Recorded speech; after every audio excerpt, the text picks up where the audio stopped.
남편과는 어린 시절부터 알고 지내던 사이입니다. 친한 오빠 동생으로 지내다가 남녀 사이로 발전한 경우예요.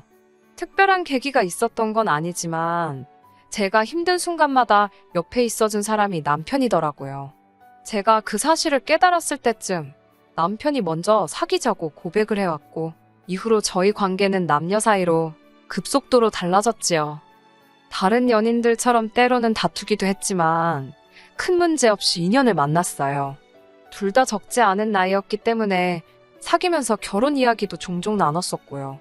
그러다 본격적으로 결혼 이야기가 나오기 시작한 건 아버님이 위안 판정을 받으시면서였습니다. 당시 저는 시댁 식구들과는 만난 적이 없었지만 시댁에서는 남편에게 저라는 여자친구가 있다는 걸 알고 계셨고 아버님이 잘못되시기 전에 아들이 장가는 가야 되지 않겠냐며 하루빨리 결혼을 추진하길 바라셨던 모양이에요. 이런 전후 사정을 다 알고 있는 저로서는 남편의 프로포즈를 거절하기가 어려웠지요. 아버님은 병원에 입원하셨고 저희는 최대한 빠른 시간 안에 가족들만 초대해 식을 올릴 수 있도록 휘뚜루마뚜루 결혼 준비를 하기 시작했습니다. 말이 좋아 결혼식이지 중식당에서 양가 식구들만 모아놓고 식사 한 끼 한 게 전부입니다. 얄미운 신우가 그래도 호텔 중식당이니까 어디 가서 호텔에서 결혼식 했다고 자랑하면 되겠다고 사람 성질을 건들더라고요.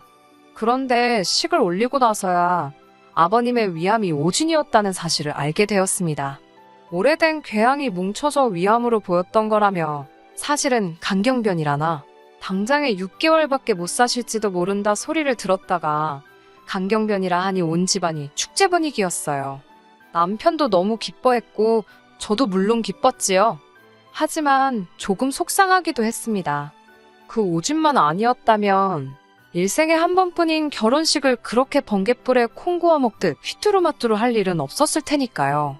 친정부모님께서도 남편을 불러 이제라도 제대로 된 식을 올릴 준비를 하라셨습니다. 사정이 딱해서 일단 식을 올리라고 허락을 해주긴 했지만 중국집에서 딸 시집 보내는 부모 마음을 자네가 아느냐며 남들보다 더 크고 화려하게 하라는 소리는 안 하겠지만 최소한 남들 하는 만큼은 해서 보내겠다고 그렇게 부모님께도 말씀드리라 하시대요. 남편이 난처해야 하는 기색을 보이자 친정부모님께선 그 전까지는 혼인신고할 생각도 말라고 하셨고요. 그런데 이 이야기를 들은 시부모님의 반응이 가관이었습니다. 당신들이라고 제가 100% 마음에 들어서 며느리로 들인 건 아니라고요. 상황이 상황이다 보니 당신들도 경황이 없어서 허락을 한 거지. 따지고 들자면 끝도 없었다나 어쩐다나. 남편을 통해 이 이야기를 전해 들었을 땐 정말이지 어이가 없어서 이럴 거면 헤어지자 소리가 절로 나오더군요. 그런데 남편이 절 붙잡았습니다.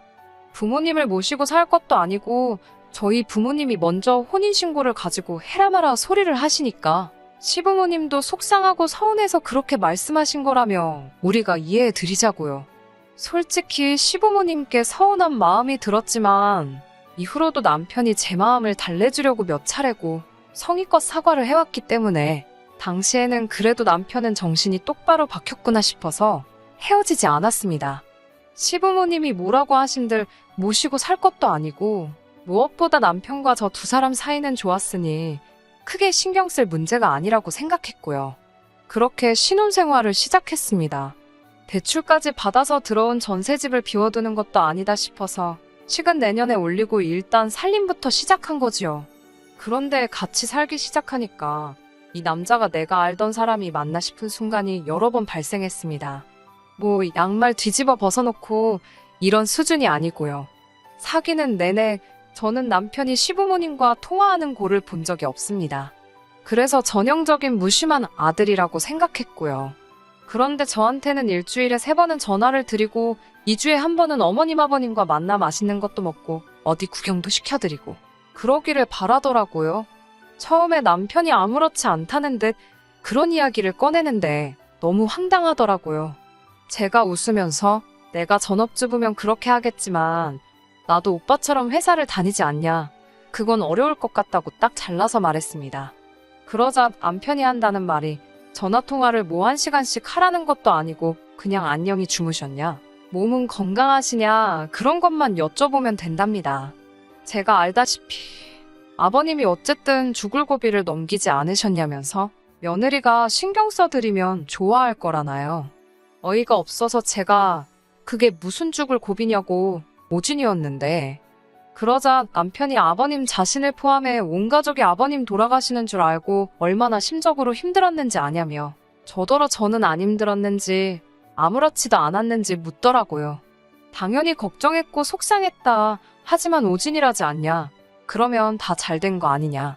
했더니 남편은 고개를 절레절레 흔들더니 저더러 실망이라면서 어쨌든 앞으로는 신경 좀 써드리랍니다. 하지만 제가 결정적으로 남편과 갈라서기로 결심한 건 단지 이런 이유 때문은 아닙니다. 만약에 어머님 아버님이 저를 며느리로 딸 같은 며느리 뭐 그런 건 거창한 것까지도 바라지도 않았고요.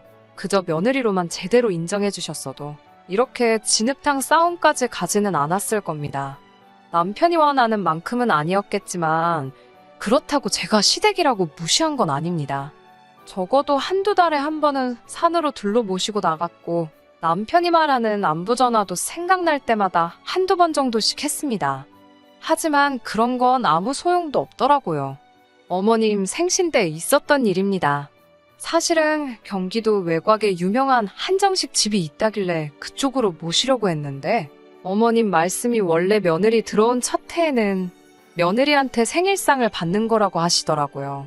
저는 그런 이야기는 듣도 보도 못했고 친정부모님도 그런 게 어딨냐고 하셨지만 친정어머니께서 굳이 밉보여서 좋을 게 뭐가 있겠냐며 일단 이번에는 챙겨드리라 하시대요. 그래서 친정어머니의 도움을 받아 갈비찜도 하고 잡채도 하고 미역국도 끓이고 정작 저는 친정부모님께 그렇게 해드려 본 적이 없는데 어머님 생신상 차리는데 친정어머니에게 손을 빌렸으니 어찌나 죄송스럽던지요. 그런데 그런 제 속도 모르고 남편이란 인간은 다음에 아버님 생신 때도 장모님께 부탁드리면 되겠다며 좋아하더라고요. 어이가 없어서 그럼 당신은 우리 엄마 생신 때 어머님한테 도와달라고 해서 상 차려줄 거냐 하니까 그게 무슨 소리냐입니다. 사위가 왜 장모님 생일상을 차리냐고요.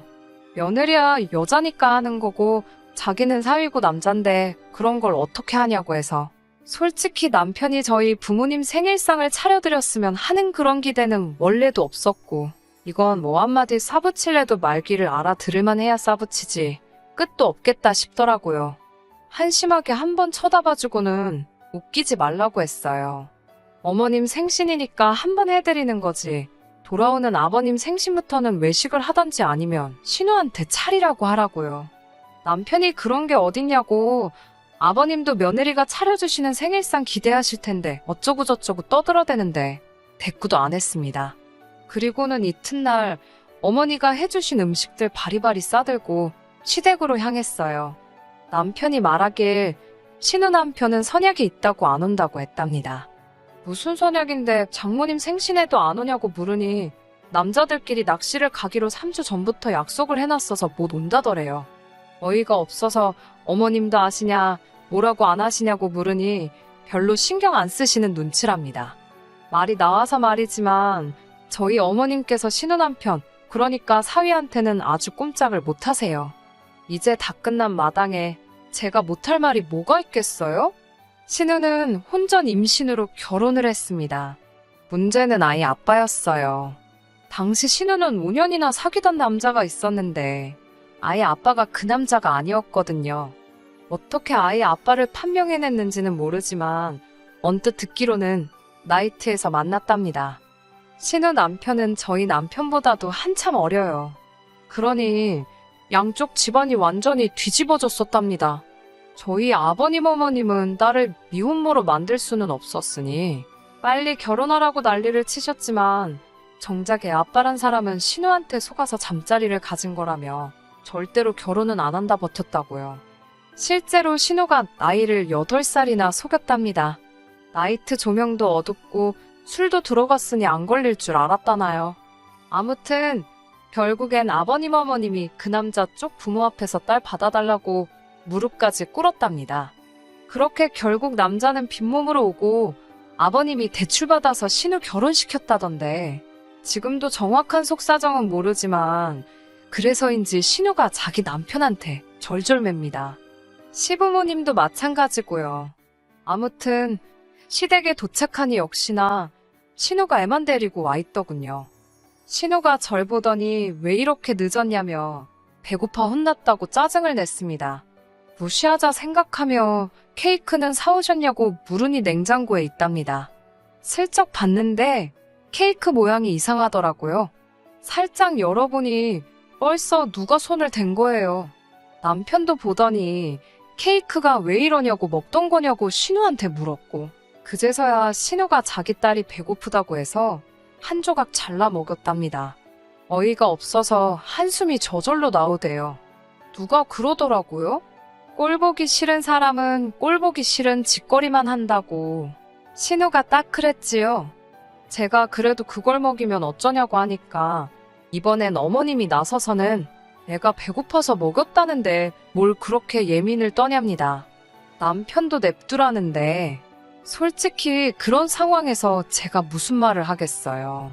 그저 속으로 예, 마음대로들 하세요 하고 말았지요.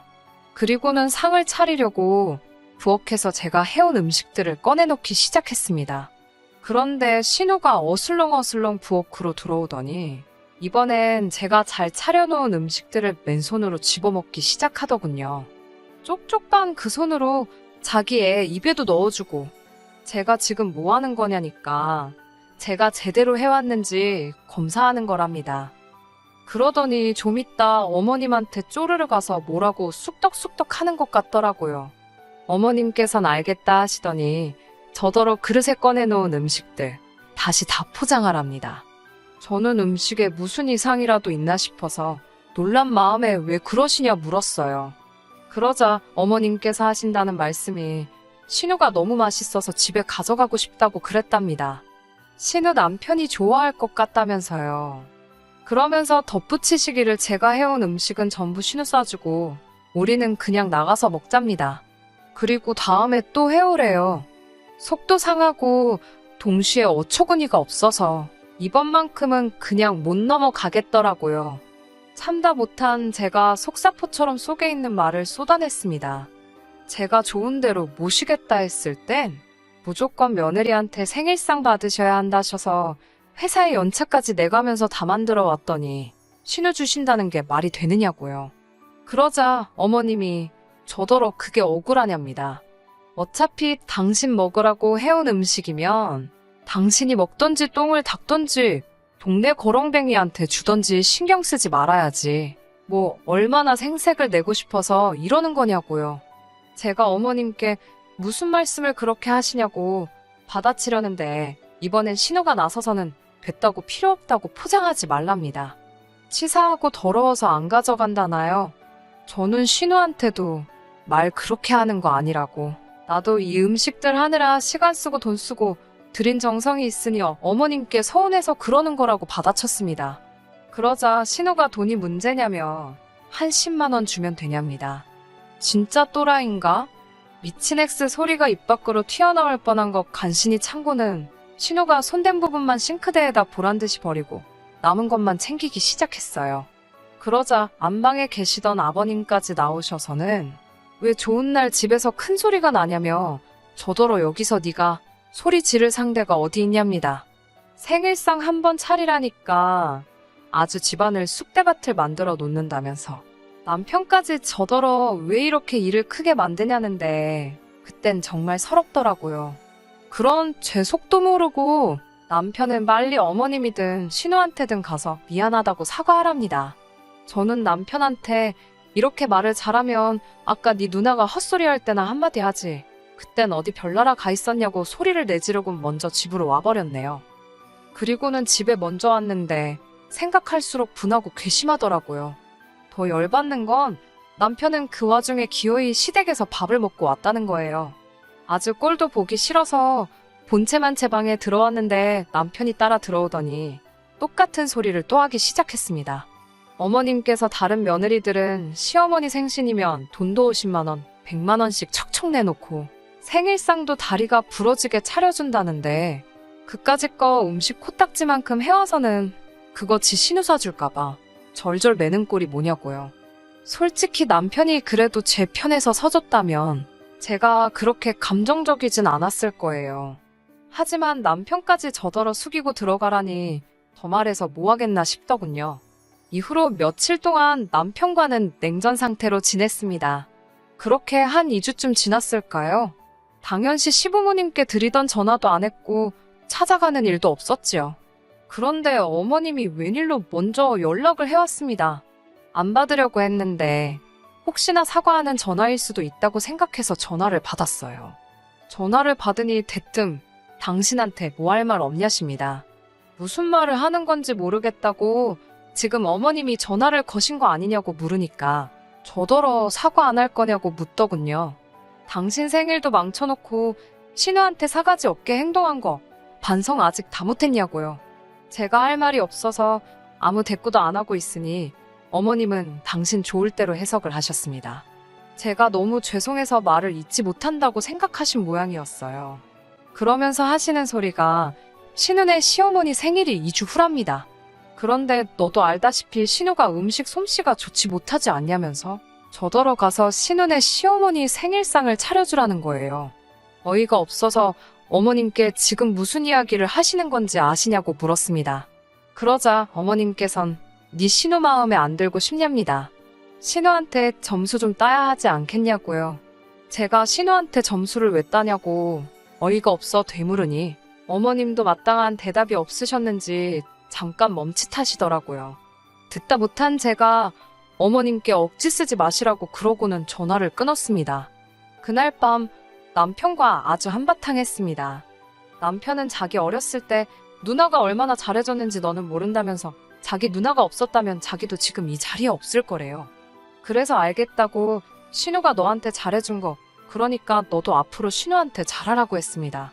평소엔 그래도 오빠 소리는 꼬박꼬박 했는데 너무 짜증나게 구니까 오빠 소리도 안 나오더라고요. 남편이 저더러 말귀를 못 알아듣냐고 악을 쓰길래 너야말로 왜 이러냐고 나를 부려먹지 못해 안달이냐고 소리를 질렀습니다. 그러자 자기는 저한테 바라는 거 없답니다. 자기 부모님 공경하고 자기 누나한테 잘하고 이 집안이 화목하기를 바라는 건데 왜 그걸 못 맞춰주냐고요. 저도 결국 울분이 차올라서 어머님 아버님이랑 신우가 나한테 말막하고 경우 없이 굴 때는 가만히 입 쳐다물고 있더니 왜 나한테만 숙이라고 난리냐고 난 그렇게는 못한다고 악을 썼어요. 남편이 저더러 질린다며 그만 살잡니다. 그러면서 한다는 소리가 제대로 식 올렸으면 큰일 날 뻔했다나요? 누가 할 소리냐고 받아쳤습니다. 결국 그 길로 제 짐 챙겨서 친정으로 나왔어요. 대출을 남편 이름으로 받았으니 망정이지 제 이름으로 받았으면 어지간히 속 좀 끓일 뻔했지요. 남편 말대로 제대로 식 안 올린 것도 너무 감사하고 이런 게 조상신이 도와준 건가 싶고 혼인신고도 안 올렸으니 집에 들어간 돈만 돌려받기로 했어요. 애초에 결혼식 급하게 한다고 신혼집도 남편 쪽에서 남편 명의로 구해놨었고 혼인신고를 제대로 된 식 올리기 전까지 미룬다고 했을 때 진명이도 혼인신고 올리고 나서 공동명의 해준다고 해서 일단 저도 신혼집에 혼수만 채워놓았었거든요. 내 돈만 돌려받고 깔끔하게 끝내기로 했는데 남편한테 돈을 좀 천천히 돌려줄 수 있냐는 연락이 왔어요. 신우네 시어머니 생신이 가까웠다고 했잖아요. 거기에 신우 옛날 남자친구가 쳐들어왔나 봐요. 신우 딸이 아무래도 자기 딸 같다고 우겼나 봐요. 신우한테 오래 사귄 남자친구가 있는지 몰랐던 신우 시댁은 찝찝하다고 유전자 검사하라고 난리고 신우는 신우대로 억울하다고 울고불고 좀 불쌍하긴 한데 한편으로 꼬숩기도 하대요. 아무튼 신우네 시댁 모인 자리에서 아주 한바탕 난리가 났었고 원래도 신우를 워낙에 마음에 안 들어 했던지라 그 자리에서 이혼당했다고 하더라고요. 신우 결혼할 때도 시댁에서 온갖 비용을 다 해줬는데 그것도 거의 다 대출이었다 보니 당장 위자료 내줄 돈이 없었던 거예요. 급한 대로 그걸 남편이 내주게 되었는데 남편도 신혼집을 급하게 구한다고 샀던 집이 요즘 부동산 시장이 엉망이 되면서 들어간 돈도 제대로 찾아올 수 없는 상황이 돼버린 거예요. 그래서 저한테 줘야 할 돈으로 일단 신우 위자료부터 해주면 안 되냐고 묻길래 나랑 신우 이혼당하는 거랑 무슨 상관이냐고 내 돈 하루라도 늦게 돌려주면 법대로 하겠다고 저도 강하게 나섰지요. 결국 남편은 울며 겨자 먹기로 집을 급급매로 내놔서 몇 억을 손해보면서까지 집을 정리했고, 빚은 빚대로 떠안고 거지가 된 시댁과 신우를 대신해서 신우 위자료까지 내주게 되었습니다. 제 돈도 끝전하나 안 틀리고 다 돌려받았고요. 솔직히 미안한 마음도 들지 않아요. 마음씨 곱게 먹었으면 신우 위자료는 몰라도 저랑 같이 대출금 갚아나가면서 집이라도 지켰을 텐데 말입니다. 지은 죄가 있으니 그 벌을 받는 거라고 생각해요. 이래서 사람이 마음씨를 곱게 먹어야 한다는 말이 있는 것 같습니다. 끝까지 들어주셔서 감사합니다. 오늘의 사연은 여기까지입니다. 구독과 좋아요, 알람 설정 부탁드리고 더 좋은 사연으로 다시 찾아뵙겠습니다. 감사합니다.